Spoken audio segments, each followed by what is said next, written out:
Gum ഗണപതിയേ നമഃ. യാ ദേവി സർവഭൂതേഷു മാതൃരൂപേണ സംസ്ഥിത നമസ്തസ്യൈ നമസ്തസ്യൈ നമസ്തസ്യൈ നമോ നമഃ. നമസ്കാരം. കണ്ണൂർ വിഷൻ ജ്യോതിഷത്തിലേക്ക് ഏവർക്കും സ്വാഗതം. ഓണാഘോഷമൊക്കെ കഴിഞ്ഞു. നിങ്ങൾ ശാന്തമായിരിക്കുന്ന സമയമായിരിക്കുമല്ലോ. ഏതായാലും നമ്മൾ പരിപാടി അന്ന് ഓണത്തിന്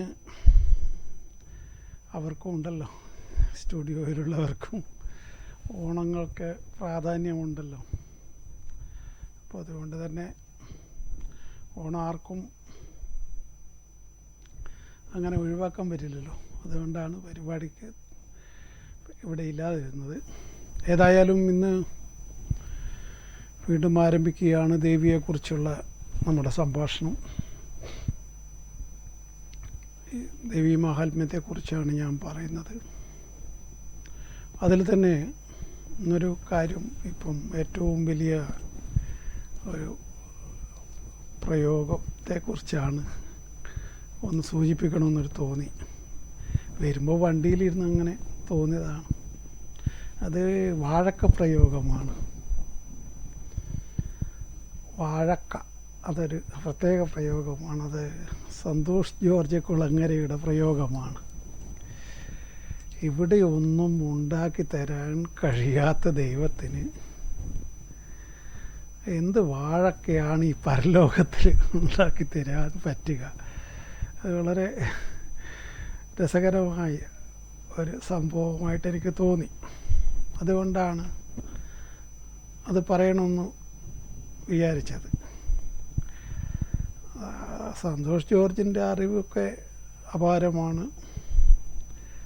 ലോകപരിചയം, 100ഓളം രാജ്യങ്ങൾ സഞ്ചരിച്ചവനാണ്. ലോകപരിചയം ഭയങ്കരമാണ്, അതിനൊന്നും യാതൊരു സംശയവുമില്ല.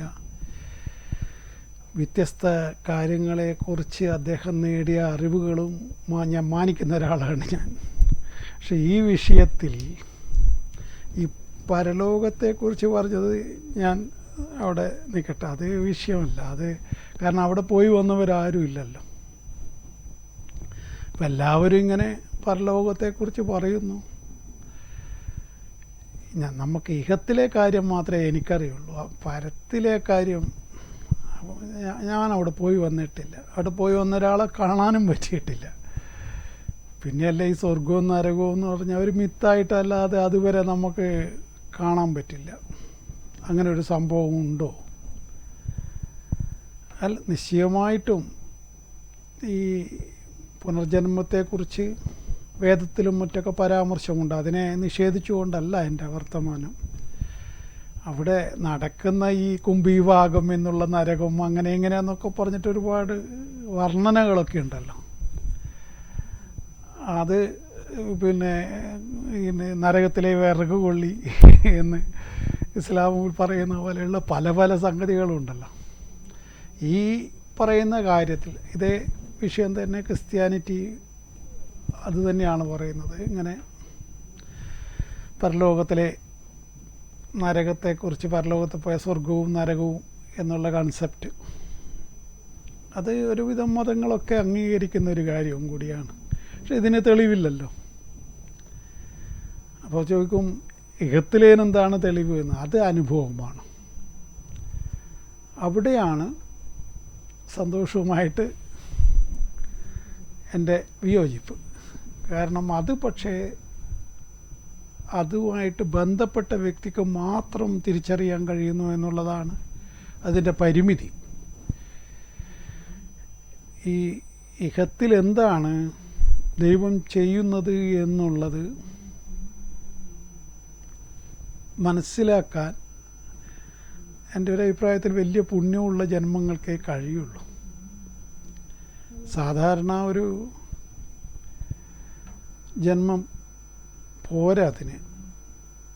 അപ്പോൾ ചോദിക്കും, ജന്മങ്ങൾക്ക് വ്യത്യാസമുണ്ട്. തീർച്ചയായിട്ടും വ്യത്യാസമുണ്ട്.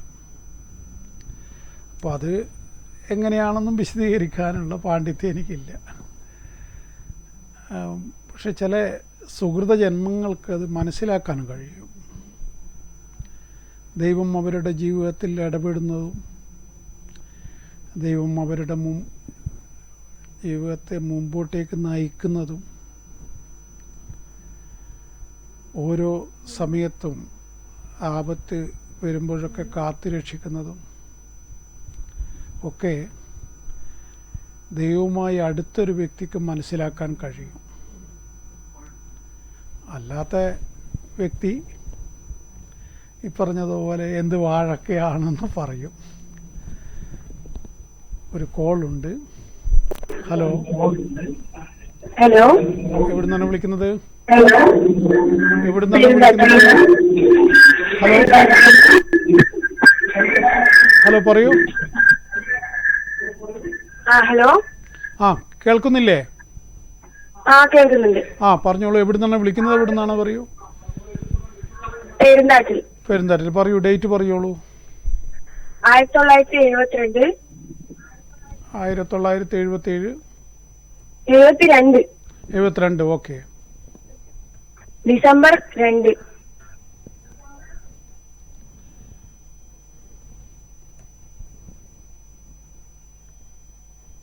സമയം രാവിലെ 6 മണി.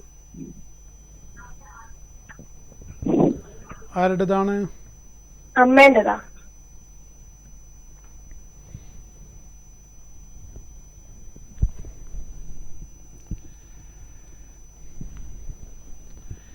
ചിത്തിര നക്ഷത്രം.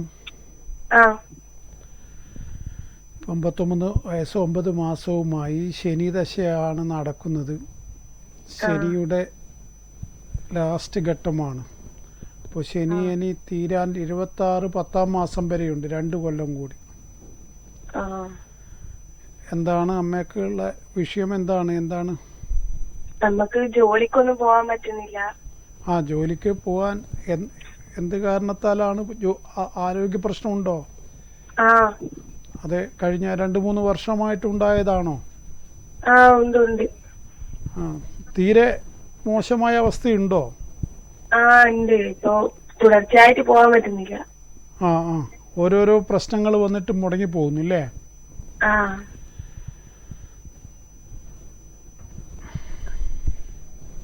ഇപ്പോ കാലിനിങ്ങനെ വീണിട്ട് കാലൊടിഞ്ഞിട്ടല്ല. ഓഹോ, അത് ശനി. ഞാൻ പറഞ്ഞല്ലോ, ശനിയുടെ ദൃഷ്ടി 7-ാം ഭാവത്തിൽ നിൽക്കുന്ന ശനിയാണ്. ആ ശനി ലഗ്നത്തിൽ സൂര്യൻ നിൽക്കുന്ന ആ സൂര്യനെ ശനി ദൃഷ്ടി ചെയ്യുന്നു. അതേപോലെ അഷ്ടമാധിപനും ലഗ്നത്തിൽ നിൽക്കുന്നു. ഇത് രണ്ടും കാണിക്കുന്നത് ആരോഗ്യ സംബന്ധമായ പ്രശ്നങ്ങൾ ശനിദശയിൽ ഉണ്ടാവുമെന്ന് തന്നെയാണ്. അപ്പോൾ അതിൽ ഇനി കുറച്ച് ഇപ്പം വ്യാഴത്തിൻ്റെ അപഹാരം ഈ ജാതകത്തിൽ ഏറ്റവും നന്നായി നിൽക്കുന്ന ഗ്രഹം വ്യാഴമാണ്. വ്യാഴത്തിൻ്റെ ഈ സമയം കഴിയുന്നവരെ കുറച്ചൊരു ഇപ്പോൾ ഉള്ള അവസ്ഥ കുറച്ച് കഴിഞ്ഞാൽ മാറ്റം വരുമെന്നാണ് ഞാൻ പറയുന്നത്. ഇപ്പം ചികിത്സ നടക്കുന്നുണ്ടെങ്കിൽ അത് നടക്കട്ടെ. കുറച്ച് കഴിഞ്ഞാൽ അന്തരീക്ഷം ഇപ്പോഴുള്ള അവസ്ഥകൾ മാറ്റം വരും. പരിഹാരം എന്തെങ്കിലും ഉണ്ടോ? പരിഹാരങ്ങൾ അങ്ങനെ ഇപ്പം പരിഹാരമില്ല എന്ന് പറയുന്നില്ല, പരിഹാരങ്ങളൊക്കെ ഉണ്ട്. അത് പക്ഷേ നേരിട്ട് വന്നാൽ അതിനെക്കുറിച്ച് നമുക്ക് സംസാരിക്കാം. ഏതെങ്കിലും തരത്തിലുള്ള പരിഹാരങ്ങൾ താല്പര്യമുണ്ടെങ്കിൽ അത് പറഞ്ഞാൽ നമുക്ക് നോക്കിയിട്ട് ചെയ്യാമോ? അത് നിങ്ങൾ ആലോചിച്ചിട്ട് എന്നെ വിളിക്കൂ കേട്ടോ. ഇനി 2 കൊല്ലം ശനി തീരാ. ഓക്കെ. എങ്ങനെ? അല്ല, ശനി തീരണ്ടിക്കല് 2 കൊല്ലം 2026 10-ാം മാസം. ഓക്കെ, ശരി. അപ്പോൾ ഞാൻ പറഞ്ഞ പോലെ ഈ ഒരു ദൈവികമായിട്ടുള്ള ഈ തർക്കങ്ങൾ അല്ലെങ്കിലും ദൈവികമായിട്ട് അങ്ങനെ ഒരു ശക്തി നമ്മളെ നിയന്ത്രിക്കുന്നുണ്ടോ? ഈ ചിന്ത പിന്നെ പുരോഗമനം നേടിയ മനുഷ്യൻ ആദ്യകാലഘട്ടത്തിലൊന്നും മനുഷ്യർക്ക് അത്തരത്തിലുള്ള അന്ന് നായാടുക, ഭക്ഷണം ഉണ്ടാക്കുക, ചുട്ട് തിന്നുക, ഇതൊക്കെ ആയിരുന്നല്ലോ. പിന്നീട് ആധുനിക മനുഷ്യൻ്റെ ലെവലിലേക്ക് അവൻ മാറുമ്പോൾ അവൻ്റെ ചിന്തകൾ പല രൂപത്തിൽ പോകുന്നു. അതിപ്പം എത്തിയിട്ട് ഈ ISROയുടെ ചെയർമാൻ പോലും അന്യഗ്രഹ ജീവികൾ വന്നു പോകുന്നുണ്ട് എന്ന് പറയുന്നിടത്ത് എത്തിയിരിക്കുന്നു. അപ്പോൾ അയാളെപ്പോലുള്ളൊരു മനുഷ്യൻ വെറുതെ അങ്ങനെ പറയുമോ? ഇങ്ങനെ ഇവിടെ നമ്മളെക്കാളും ഉയർന്ന പടിയിലുള്ള ഒരു എവിടെയോ ജീവിക്കുന്നു എന്നാണല്ലോ അതിൽ നിന്ന് നമ്മൾ മനസ്സിലാക്കേണ്ട കാര്യം. അപ്പം അങ്ങനെ ഒരു അത്രമാത്രം ആർക്കും ഒന്നും ഉറപ്പില്ലാത്ത സംഗതിയാണ്. നമ്മളെ ആരോ വാച്ച് ചെയ്യുന്നുണ്ട് എന്ന്. അത് നമ്മളെക്കാൾ ഒരുപാട് കഴിവുള്ള ഒരു വിഭാഗം, അത് മനുഷ്യരാണോ വേറെ എന്തെങ്കിലും ആണോ ഒന്നും പറയാനാവില്ലല്ലോ. പിന്നെ ഇപ്പം അങ്ങനെ പുരോഗമിച്ച് സ്പേസിൽ സ്ഥലം മേടിക്കേണ്ട പരിപാടിയിലല്ലേ പലരും നിൽക്കുന്നത്. ഇപ്പോൾ ലോകം അങ്ങനെ അനുദിനം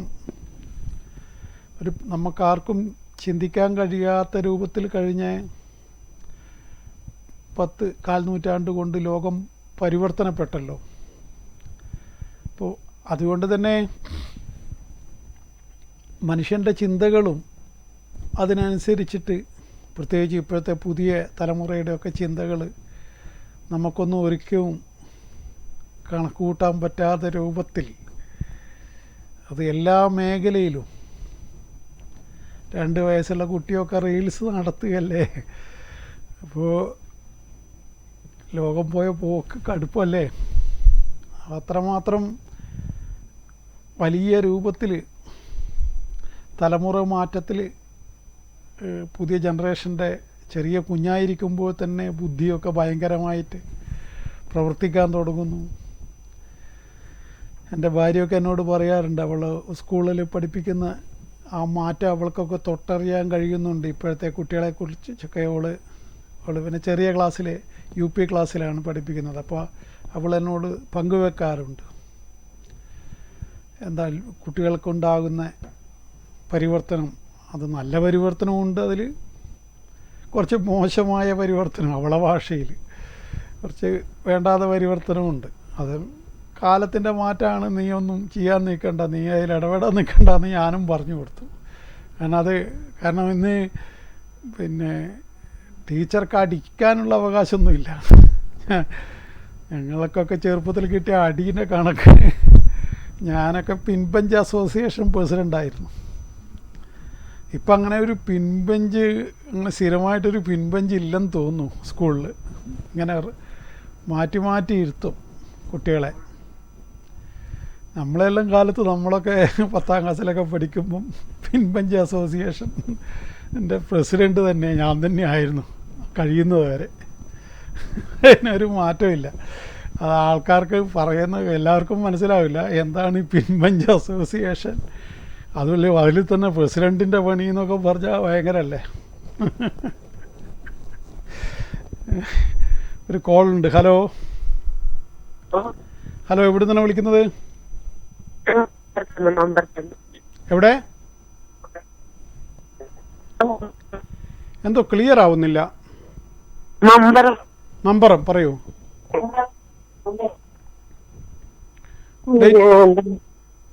മോളെ ഒന്ന് അറിയാൻ വേണ്ടിട്ട്. ആവട്ടെ മാഡം, നിങ്ങളുടെ ഡേറ്റ് പറഞ്ഞോളൂ.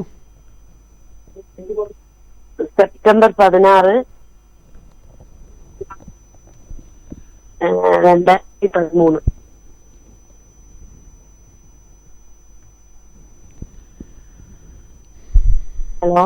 ഹലോ, സമയം പറയൂ. 3:30, വൈകുന്നേരം 3:30.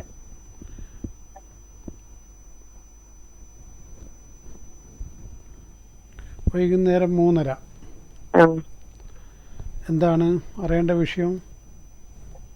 അത് കുറച്ചൊക്കെ ഇങ്ങനെ ഒരു പഠിപ്പിലെല്ലാം കുറച്ചൊരു വിഷമെല്ലാണ്. പഠിപ്പില് കുറച്ച് വിഷമാണ്. ആ, അതെല്ലാം ഒന്ന് സമയമില്ല. ഇങ്ങനെ അല്ല അതിപ്പോൾ ചെറിയ കുട്ടിയല്ലേ. ആ ഇപ്പോൾ ചൊവ്വയുടെ ദശ നടക്കുകയാണ്. അപ്പോൾ അത്രയല്ലേ വയസ്സായിട്ടുള്ളൂ, 11 വയസ്സല്ലേ ആയിട്ടുള്ളൂ. 6ാം ക്ലാസ്സിലാണോ? 6ാം ക്ലാസ്സില്. അപ്പോൾ ഇപ്പം ചൊവ്വാദശയിൽ ശനിയുടെ അപഹാരം നടക്കുകയാണ്. അപ്പോൾ അതൊരു തീരെ 25 9ാം മാസം വരെ 1 വർഷം കൂടി കുട്ടി ഒരുമാതിരി ഇതുണ്ടാവും. പൊതുവേ ഈ ചൊവ്വ കഴിയുന്നത് വരെയും അങ്ങനെ തന്നെയാണ്. 29 നീചത്തിലുള്ള ചൊവ്വയാണ്. കുട്ടിയുടെ ഈ അതേപോലെ പീരീഡ്സൊക്കെ ആകാനൊക്കെ കാലതാമസം വരിക, അങ്ങനെയൊക്കെ വരും. പിന്നെ ഒരു മെലിഞ്ഞ പ്രകൃതമാണോ?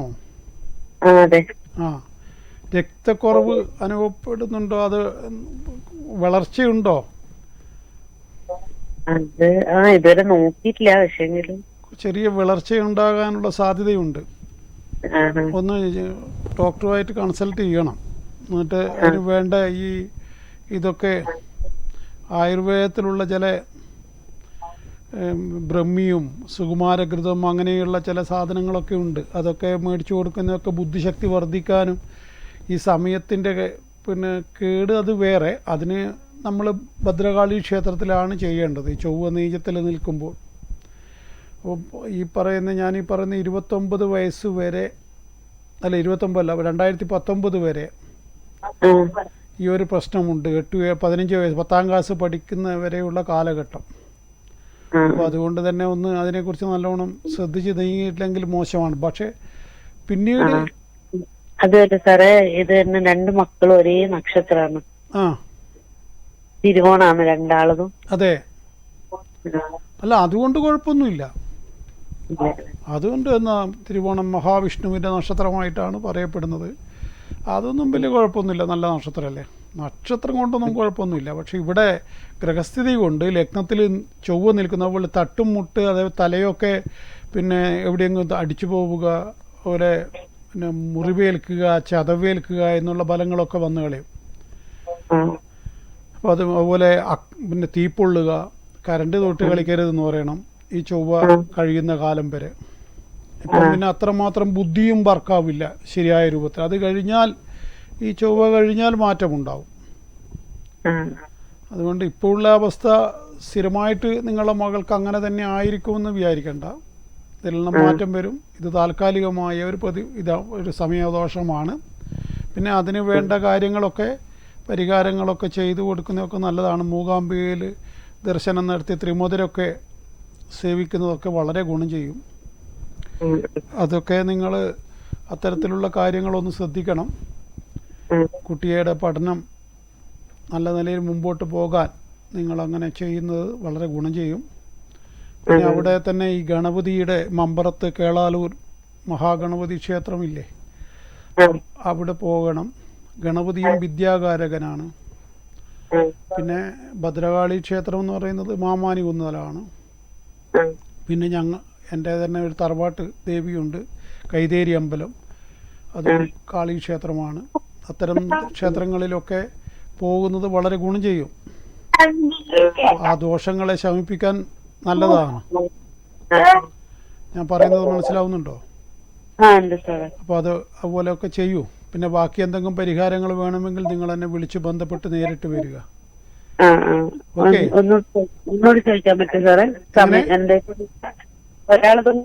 അല്ല, ഒരു പ്രാവശ്യം ഒരാളെ പറയുള്ളൂ, അടുത്ത പ്രാവശ്യം വിളിക്കും. ശരി ശരി. അപ്പോൾ ഞാൻ പറഞ്ഞതുപോലെ ഈ കാലത്തിൻ്റെ മാറ്റം അതുകൊണ്ട് തന്നെ ദൈവികമായ കാര്യങ്ങളിലൊക്കെ പലർക്കും ഒരുതരം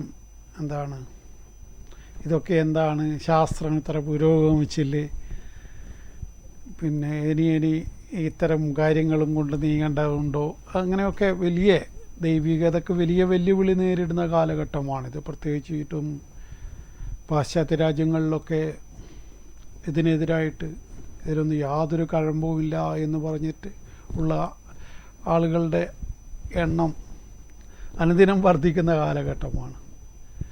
ഇവിടെ നമ്മുടെ ഭാരതത്തിൽ ഇതിന് തിരിച്ചും മറിച്ചും വന്നുകൊണ്ടേയിരിക്കും. അതെന്താണെന്നറിയില്ല. ചില കാലഘട്ടത്തിൽ വലിയ മങ്ങൽ വരും, പിന്നെ അത് എമർജി ചെയ്തിട്ട് വീണ്ടും ഭക്തി ഭാരതത്തെ കീഴടക്കും, അങ്ങനെയൊക്കെ ഒരുപാട് സംഭവമുണ്ട്. ഭാരതത്തിന് മാത്രമുള്ളൊരു പ്രത്യേകതയാണ്. അതിൻ്റെ ഭാഗമായിട്ട് കേരളത്തിലും അങ്ങനെ തന്നെയാണ് കാണാറ്. അപ്പോൾ ഏതായാലും ഈ ഇങ്ങനെ പലതരത്തിലുള്ള ആളുകളുടെയും ഞാനും തുടക്കം വെച്ചത് ഈ സന്തോഷിനെ കൊണ്ടാണ്. സന്തോഷ് ജോർജ് കുളങ്ങരയെക്കുറിച്ച് അയാളുടെ പിന്നെ പല കാര്യങ്ങളും, ലോകത്ത് നടക്കുന്ന പല സംഭവങ്ങളും അദ്ദേഹത്തിൻ്റെ സഫാരി ചാനലിലൂടെ നമുക്ക് പറഞ്ഞു തരാറുണ്ട്. അതേപോലെ അദ്ദേഹത്തിൻ്റെ ഒരുപാട് അറിവിനെ മാനിച്ചുകൊണ്ട് തന്നെയാണ് ഞാൻ അദ്ദേഹത്തെക്കുറിച്ച് പറയാമെന്ന് വെച്ചാൽ. ഒരിക്കലും താഴ്ത്തി കേട്ടുന്നതല്ല, അങ്ങനെ ഒരു ഉദ്ദേശമേ ഇല്ല.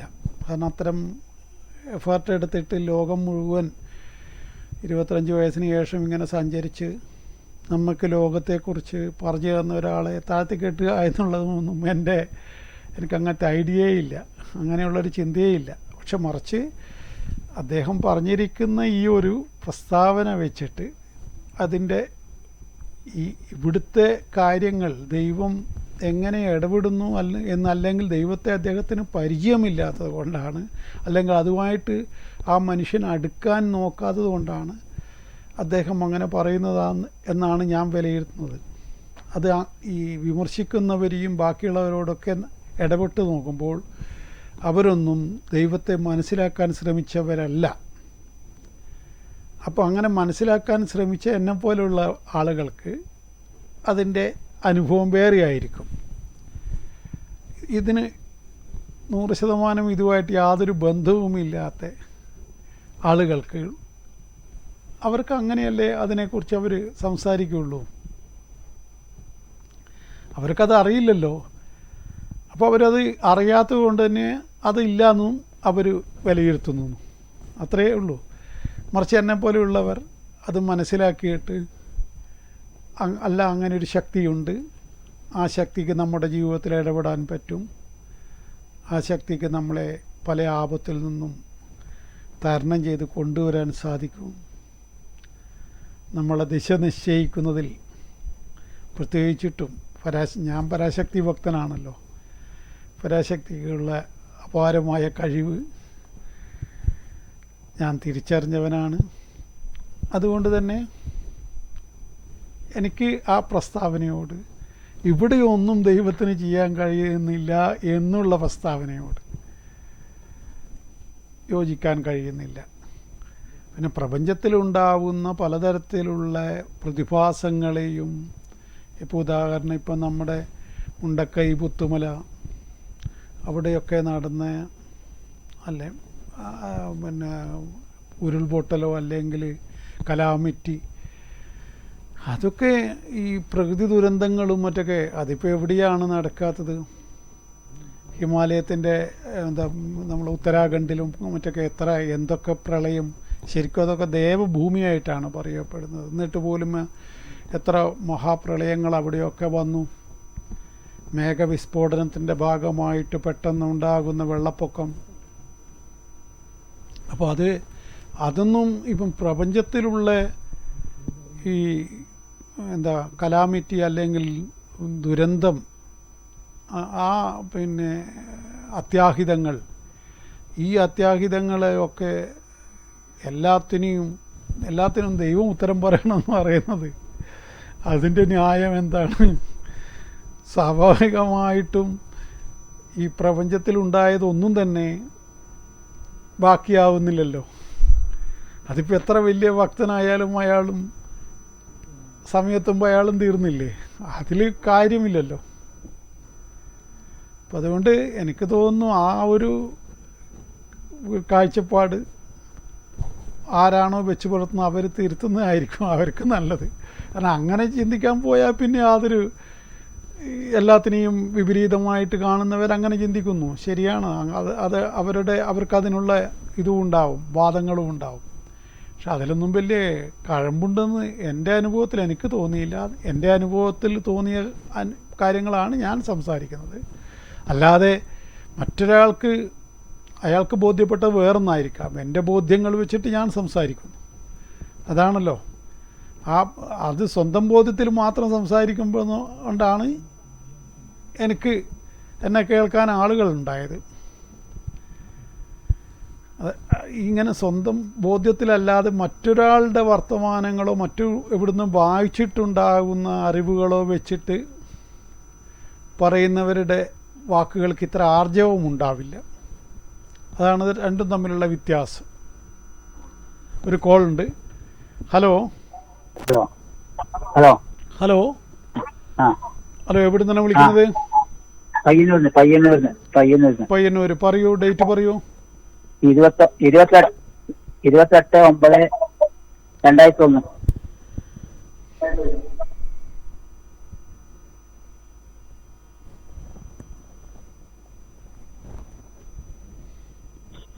സമയം 8:49. രാവിലെയാണോ രാത്രിയാണോ? രാവിലെ. ആണിൻ്റെ ആണോ പെണ്ണിൻ്റെ ആണോ? പെണ്ണിന്റെ. തിരുവോണം നക്ഷത്രം. ആ, എന്താണ് അറിയേണ്ട വിഷയം? ഭാവിനെ ഓ, ഇപ്പോഴത്തെ സമയം അറിയാം. സമയം ഇപ്പം നടക്കുന്നത് രാഹുദശയാണ്. ഈ അടുത്ത മാസം 18-ാം തീയതി കൊണ്ട് രാഹുദശ, രാഹുവിലെ സൂര്യൻ്റെ അപഹാരം, അത് കഴിഞ്ഞാൽ ചന്ദ്രാപഹാരം വരുന്നുണ്ട്. ചന്ദ്രാപഹാരം പൊതുവെ നല്ലതാണ്. ഈ ഒരു മാസം കൂടി സമയത്തിൻ്റെ മോശമുണ്ട്. ഏതെങ്കിലും പുതിയ ജോലിക്കോ മറ്റോ ശ്രമിക്കുന്നുണ്ടോ? ഇനി വിവാഹത്തിൻ്റെ കാര്യം അങ്ങനെ നോക്കുന്നുണ്ടോ? വിവാഹം കഴിഞ്ഞ കുട്ടിയുണ്ട്. വിവാഹം എല്ലാം ആദ്യമേ കഴിഞ്ഞു, ശുക്ര അപകാരത്തിൽ തന്നെ കഴിഞ്ഞു അല്ലേ? ഓക്കെ. ഇപ്പം കുട്ടിയുണ്ട്. അപ്പോൾ അതെന്താണ് നേരത്തോടെ തന്നെ കല്യാണമൊക്കെ കഴിച്ചു വിട്ടത്? എന്താണ് പഠനത്തിന്റെ കാര്യത്തിലൊന്നും നോക്കിയില്ലേ? എങ്ങനെ?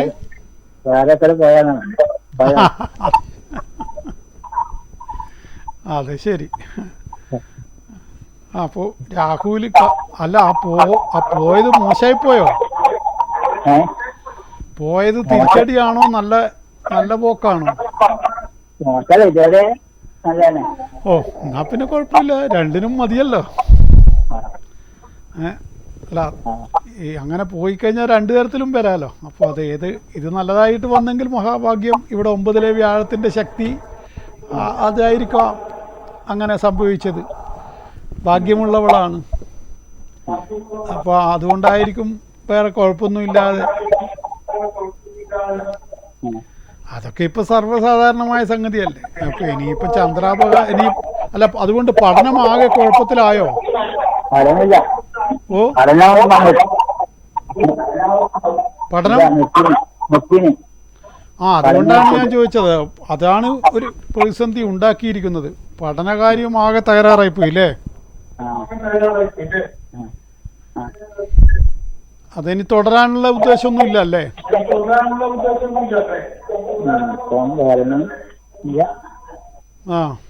ഇനി വരുന്ന പോലെ വരട്ടെ.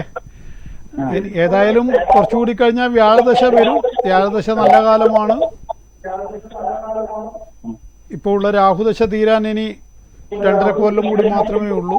അത് കഴിഞ്ഞാൽ വ്യാഴദശയാണ്. പിന്നീട് നല്ല ഐശ്വര്യമുള്ള 16 വർഷം ഒട്ടും മോശമില്ലാതെ നല്ല തരത്തിലെ ഐശ്വര്യമായിട്ട് വരും. ഇതിപ്പോൾ ഇങ്ങനെ സംഭവിച്ചു, അതിനിപ്പോൾ വേറെ കുഴപ്പമൊന്നുമില്ല. നല്ല എന്താ പറയുക, നല്ല ചങ്കുറപ്പുള്ള പയ്യനാണ്. അവനിപ്പോൾ ഇന്ന് വരെ നല്ലോണം നോക്കുന്നുണ്ടെന്നല്ലേ നിങ്ങളുടെ വർത്തമാനത്തിനകത്ത് ഞാൻ മനസ്സിലാക്കേണ്ടത്. പിന്നെ അതിനെക്കുറിച്ചൊന്നും തലമുണ്ടാക്കണ്ടല്ലോ. അപ്പോൾ എല്ലാം നന്നായി വരട്ടെ. വേറെ എന്ത് പറയാനാണ്? ഓക്കെ ഓക്കെ ഓക്കെ ശരി. അപ്പം ഞാൻ പറഞ്ഞത്, ഏതായാലും നമ്മളെ പിന്നെ എന്നെ സംബന്ധിച്ചിടത്തോളം എൻ്റെ ദേവിയെ പിന്നെ വർണ്ണിക്കാനും സ്തുതിക്കാനും മാത്രം മഹാഭൂരിപക്ഷം നല്ല ഒരു വലിയ സമയം ഇതിനു വേണ്ടി മാറ്റിവെക്കുന്ന ഒരാളാണ് ഞാൻ. ദേവിയുടെ ആരാധനക്കും ദേവിയെ വാഴ്ത്താനും പിന്നെ അതേപോലെ അങ്ങനെ ഒരു വർത്തമാനം തന്നെയുണ്ടല്ലോ, നാരായണനെ ജപിക്കാത്തവൻ്റെ നാവ് എന്തിനാണെന്നൊരു വർത്തമാനമുണ്ട്. അതുപോലെ പാലാഴി മാധു കെട്ടിപ്പിടിക്കാതെ പുരുഷൻ എന്തിനാണ് എന്നൊരു ചോദ്യം വേറെയും ഉണ്ട്. ഈ പാലാഴി മാധു എന്ന് പറയുന്നത് മഹാലക്ഷ്മിയെക്കുറിച്ചാണ്. പാലാഴി മാധു പുണരാത്ത പുമാൻ പുമാനോ എന്നാണ്. അതായത് പിന്നെ ദേവിയെ ആരാധിക്കുമ്പോൾ സാമ്പത്തികമായിട്ട് അഭിവൃദ്ധി ഉണ്ടാവുന്നു. അതാണ് ആ വരി കൊണ്ട് ഉദ്ദേശിക്കുന്നത്. പാലാഴി മാധു നമ്മളെ കെട്ടിപ്പിടിക്കും. അപ്പോൾ അങ്ങോട്ടേലെ ചീരു കെട്ടിപ്പിടിച്ചിട്ട് കാര്യമില്ല, പാലാഴി മാധു കെട്ടിപ്പിടിച്ച കാര്യമുണ്ട്. അപ്പോൾ ഈ മാധുവിൻ്റെ പുണരൽ മനുഷ്യനെ ഉയർത്തിവിടുമെന്നാണ്. പണമില്ലാത്തവർക്കറിയാലോ അതിൻ്റെ ബുദ്ധിമുട്ട് എത്രയാണെന്ന്. പണത്തിൻ്റെ ഈ വർധനവ് വരാൻ മഹാലക്ഷ്മിയെ ആരാധിക്കുന്നവർക്ക് എളുപ്പമായിട്ട് കണ്ടുവരുന്നു. അത് 100% ഉറപ്പിച്ച് തന്നെയാണ് പറയുന്നത്. അതുകൊണ്ട് ആർക്കും അതിൽ ശങ്കയൊന്നും വേണ്ട, പിന്നെ നാണവും വേണ്ട.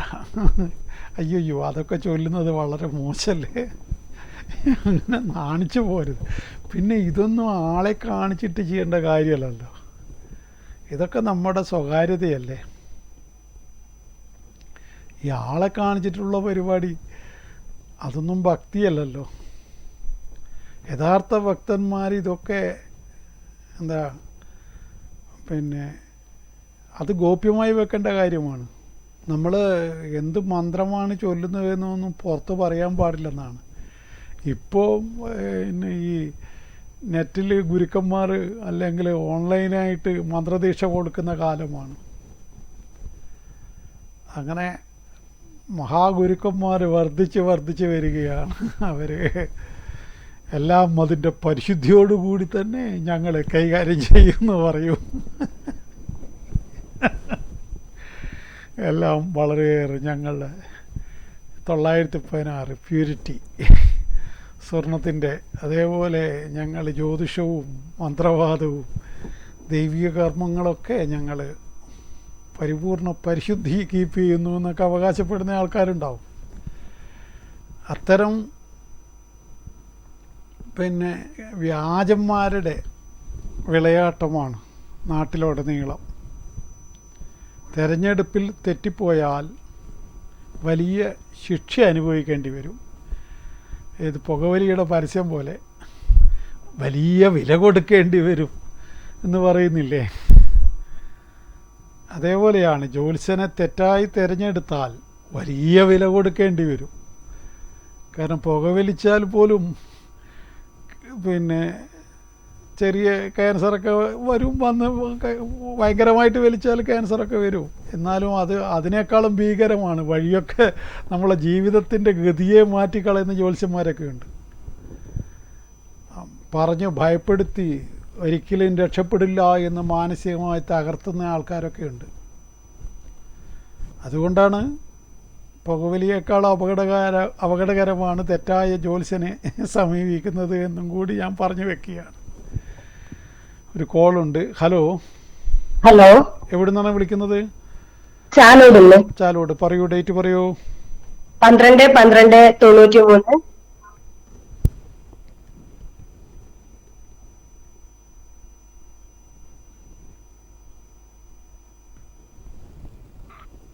ഹലോ. 93. സമയം പറയൂ മാഡം. രാവിലെ 10:22.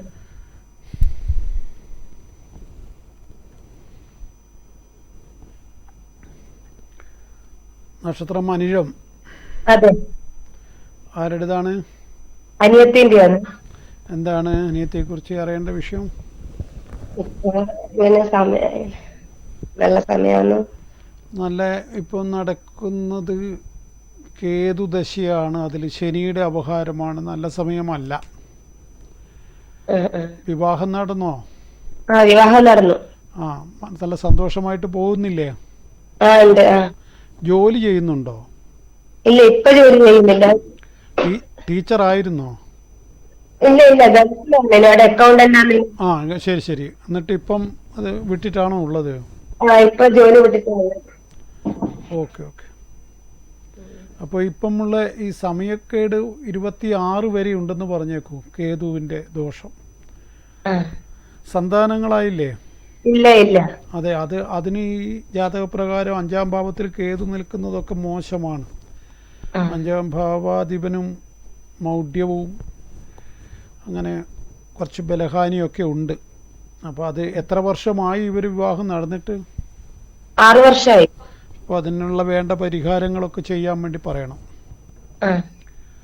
കാരണം അത് ഇനിയും ഇങ്ങനെ വെച്ച് നീട്ടുന്നത് അത്ര നല്ലതല്ല. ഇപ്പം തന്നെ ആയില്ലേ പ്രായം. അപ്പോൾ അത് ഇനിയും അങ്ങോട്ട് വൈകും തോറും മോശമാണ്. അപ്പോൾ ഈ കേതുദശ പൊതുവേ ഈ കുട്ടിക്ക് വളരെയേറെ ദോഷമായ ഒരു ദശ തന്നെയാണ്. അത് 2 കൊല്ലം കൂടിയുണ്ട്. പക്ഷേ അതുവരെ ഇങ്ങനെ ഈ വിഷയത്തിൽ ഇങ്ങനെ താമസിപ്പിക്കാൻ പറ്റില്ല. അതുകൊണ്ട് രണ്ടുപേരുടെയും ജാതകം പൂർണ്ണമായിട്ടും പരിശോധിച്ചിട്ട് അതിന് വേണ്ട കാര്യങ്ങൾ ചെയ്യണം. അപ്പോൾ നിങ്ങൾ അവർക്ക് താല്പര്യമുണ്ടെങ്കിൽ അയാളിപ്പോൾ ഇവിടെ ഉണ്ടോ, സ്ഥലത്തുണ്ടോ? അപ്പോൾ ഇയാൾ സ്ഥലത്തുണ്ട് അല്ലേ? രണ്ടാളും ഗൾഫിലാണ് ഉള്ളത്. ശരി. അങ്ങനെയാണെങ്കിൽ അവർ വന്നിട്ട് വരുമ്പോൾ നിങ്ങൾ സംസാരിച്ച് നോക്കൂ. അല്ലെങ്കിൽ അവരോട് സംസാരിച്ചതിന് ശേഷം നിങ്ങൾ എന്നെ വിളിച്ച് ബന്ധപ്പെടൂ. എന്താണ് അതിന് ചെയ്യേണ്ടതെന്നൊക്കെ ഞാൻ പറയാം. ജാതകപ്രകാരം കുറച്ച് കുഴപ്പമുണ്ടത്. ഇനിയും വൈകുന്ന അത്ര ശരിയല്ല. ജോലി ഈ കക്ഷിക്ക് ഇനിയും കിട്ടുമെന്നാണ് കാണുന്നത്. അതെ, അത് വലിയ കുഴപ്പം കാണുന്നില്ല. അടുത്ത് തന്നെ വീണ്ടും ജോലി ലഭിക്കാനുള്ള സാധ്യതയുണ്ട്. അപ്പോൾ അതുകൊണ്ട് നിങ്ങൾ മറ്റേ കാര്യത്തിനാണ് പ്രാധാന്യം, അത് അവരോട് പറയുക. ഓക്കെ ശരി. അപ്പോൾ നമ്മൾ എന്താണ് ഇന്ന് നമ്മൾ പറയുന്നത്, കഴിഞ്ഞ തവണ പറഞ്ഞതിൻ്റെ ബാക്കി. ശിവദൂതി സ്വരൂപേണ ഹത ദൈത്യ മഹാബലേ ഘോരരൂപേ മഹാരാവേ നാരായണി നമോസ്തുതേ. ശിവദൂതിയുടെ സ്വരൂപത്തോടുകൂടി ഘോരാട്ടഹാസം മുഴക്കുന്ന ശിവദൂതി, ആ ശബ്ദം തന്നെ, ദേവിയുടെ ആ ഭാവം, അതുണ്ടാക്കുന്ന ശബ്ദം കേട്ടാൽ തന്നെ അസുരന്മാർ പേടിച്ചോടുമെന്നാണ് ഇവിടെ വിവക്ഷിക്കുന്നത്. ഹതദൈത്യൻ, അതായത് അസുരന്മാരുടെ ഇല്ലാതാക്കുക, വധിക്കുക. മഹാബലയാണ്. അതിൻ്റെ ശക്തിയും ഇതൊന്നും പറഞ്ഞറിയിക്കാൻ പറ്റാത്ത രൂപത്തിൽ വലിയ ശക്തി ഉള്ളവളാണ് ഈ ശിവദൂതി. അപ്പോൾ ആ ശിവദൂതി സ്വരൂപേണ ഹതദൈത്യ മഹാബലേ ഘോരരൂപേ, നോക്കാൻ പറ്റില്ല. എന്താണ് നരസിംഹത്തിനെ കൊണ്ട് പറയുന്നത് പോലെ നരസിംഹത്തിൻ്റെ രൂപം നിങ്ങൾ ചിത്രം പോലും നോക്കൂ. കടുത്ത ഒരു ഭയം ജനിപ്പിക്കുന്ന രൂപമാണ് അത്. ഈ സപ്താഹ സമയത്തും മറ്റൊക്കെ ചില നല്ല ആചാര്യന്മാർ അത് വർണ്ണിക്കുന്ന കണ്ടാൽ തന്നെ പേടിയായി പോവും. അത് അവതരിപ്പിക്കുന്ന ഓരോരുത്തൻ്റെ മിടുക്ക് പോലെ ഇരിക്കുന്നു. സപ്താഹമൊക്കെ അത്രമാത്രം നല്ല കറക്റ്റായിട്ട് അവതരിപ്പിക്കാൻ കഴിയുന്ന ആൾക്കാർ. പിന്നെ ഞാൻ പണ്ടൊരു സപ്താഹം ആചാര്യനെ കണ്ട പോലെ സപ്താഹാചാര്യൻ ഇങ്ങനെ പ്രസംഗിച്ചു. അപ്പോൾ ഈ മനുഷ്യന്മാർ സൗന്ദര്യവർദ്ധനവിന് വേണ്ടി കുറേ ചെയ്യുന്നു, അങ്ങനെ ചെയ്യുന്നു, ഇങ്ങനെ ചെയ്യുന്നു എന്നൊക്കെ ഇയാൾ അടിച്ചു വിടുക. സപ്താഹമൊക്കെ കഴിഞ്ഞിട്ട് ഞാൻ വല്ല അടുത്ത് പോയിട്ട് ചോദിച്ചു, അല്ല ഈ പെയിൻ്റ് അടിക്കുന്ന പരിപാടി ഇതിൽ പെടൂലേ എന്ന് ചോദിച്ചു. ഈ പുരുഷന്മാരും സ്ത്രീകളുമൊക്കെ ഇപ്പം സൗന്ദര്യവർദ്ധനവിന് വേണ്ടി പലതരത്തിലുള്ള പണികളും എടുക്കുകയാണ്. അതിനു വേണ്ടി വെറുതെ സമയം അവർ വേസ്റ്റ് ചെയ്യുന്നു എന്നൊക്കെ ഇയാൾ സപ്താഹ സമയത്ത് പ്രസംഗിക്കുകയാണ്. ഇയാൾ 1.5 ഇഞ്ച് കനത്തിൽ ഇങ്ങനെ ഡൈ അടിച്ചിട്ടാണ് ഉള്ളത്. ഞാൻ വല്ല ചെവിയിൽ പോയി ചോദിച്ചു, ഈ പെയിൻ്റ് അടിക്കൽ സൗന്ദര്യവർദ്ധനവുമായിട്ട് ബന്ധമില്ലേ? അപ്പം ഞാനിപ്പോൾ അടിച്ചിട്ടുണ്ട് കുറച്ച്. അത് എൻ്റെ മുടി ഒന്ന് കറുപ്പിക്കാൻ വേണ്ടി തന്നെയാണ്. അത് ഈ വെളുപ്പായി കഴിഞ്ഞാൽ ഒരു മാതിരി ഉണ്ടാവില്ലേ, അത് പറയുന്നതിന് എനിക്ക് മടിയില്ല. ഇയാളിത് അടിച്ചിട്ട് പിന്നെ ഇയാളിത് പറയാൻ പാടില്ലല്ലോ. ഇപ്പോൾ ഒരു ആചാര്യനാകുമ്പം ആചരിക്കുന്ന കാര്യങ്ങൾ പറയേണ്ടവനല്ലേ ആചാര്യൻ. ഞാനിതും അടിച്ചിട്ട് ഡൈന് എതിരായിട്ട് പറയുന്നതിൽ അർത്ഥമുണ്ടോ? ഡൈ അടിക്കുന്നത് വളരെ മോശമാണെന്നുള്ള രൂപത്തിൽ ഇന്നത്തെ കാലത്ത് അടിക്കാത്തവരില്ല, അത് വേറെ കാര്യം. അപ്പോൾ അങ്ങനെ പറയുമ്പോൾ അപ്പോൾ ആചാര്യൻ എത്രമാത്രം എന്താചാര്യനാണത്, നടന്ന സംഭവമാണിത്. അപ്പോൾ ഞാൻ പിന്നെ മെല്ലെ ചെവി പോയി ചോദിച്ചു, ആരെ മുമ്പൊന്നും നമ്മളൊരാളെ അപമാനിക്കാൻ പാടില്ലല്ലോ. അയാളൊരു ചിരി ചിരിച്ചു, വല്ലാത്തൊരു ചിരി. എന്താ ചെയ്യുക, ഇത് സാധാരണഗതിയിൽ പിന്നെ ഉളുപ്പുണ്ടെങ്കിലും മുഖത്ത് നോക്കാൻ പറ്റില്ല. പക്ഷെ അയാൾക്ക് ഒരു ഉളുപ്പുമില്ല, നല്ല ചിരി ചിരിച്ചു എന്നോട്. നിങ്ങൾക്ക് തിരിഞ്ഞു വെച്ചിട്ട് എല്ലാവർക്കും തിരിഞ്ഞു കാണുമോന്ന് ആയിരിക്കണം അതിൻ്റെ അർത്ഥം.